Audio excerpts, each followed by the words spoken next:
Hi guys, ఈరోజు అటుకుల పాయసం ఎలా చేసుకోవాలో చూద్దాం. ఎల్లుండే కదా తొలి ఏకాదశి, రేపు కాక ఎల్లుండే అంటే శనివారం. సో నేను చెప్పిన విధంగా ఈ అటుకుల పాయసం చేసినట్లయితే మీకు అద్భుతంగా కుదురుతుంది. 1 కప్పు పాలు, 1 కప్పు షుగర్, ఇంకా 1 కప్పు అటుకులు, 3/4 కప్పు సేమియా, నెయ్యి 2 టేబుల్ స్పూన్లు నెయ్యి వేసుకోవాలండి. కడాయిలో ఇలా దోరగా వేయించుకోవాలి. అటుకుల్ని దోరగా వేయించుకోవాలి. సేమియాని వేయించేసాం కదా, ఇప్పుడు డ్రై ఫ్రూట్స్ని వేయించుకుందాము. డ్రై ఫ్రూట్స్ని వేయించిన తర్వాత పక్కన తీసి పెట్టుకోవాలండి.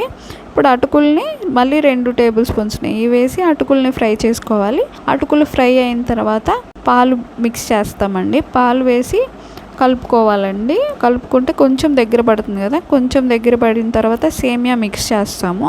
అది థిక్గా ఉంటుంది కదా, సేమియా వేసిన తర్వాత చూడండి చాలా థిక్ అవుతుంది. సో ఆ థిక్నెస్ని పోగొట్టడం కోసం మనం వాటర్ మిక్స్ చేస్తాం. 1 కప్పు వాటర్ పోసుకోండి. మీకు కనుక వాటర్ పాయసం అనేది వాటర్గా కావాలి అంటే ఇంకొక 1/2 కప్ టు 1 కప్పు వాటర్ పోసుకున్నా ఏం కాదు, బాగానే ఉంటుంది అనమాట. 1 కప్పు వాటర్, 2 కప్స్ వాటర్ తీసుకున్నాం మనం. 1 కప్పు పాలు. ఇలా చేసినట్లయితే చాలా బాగా వస్తుందండి. మీ ఇంట్లో ఉన్న మీకు నచ్చిన డ్రై ఫ్రూట్స్ ఏమన్నా వేసుకోవచ్చు.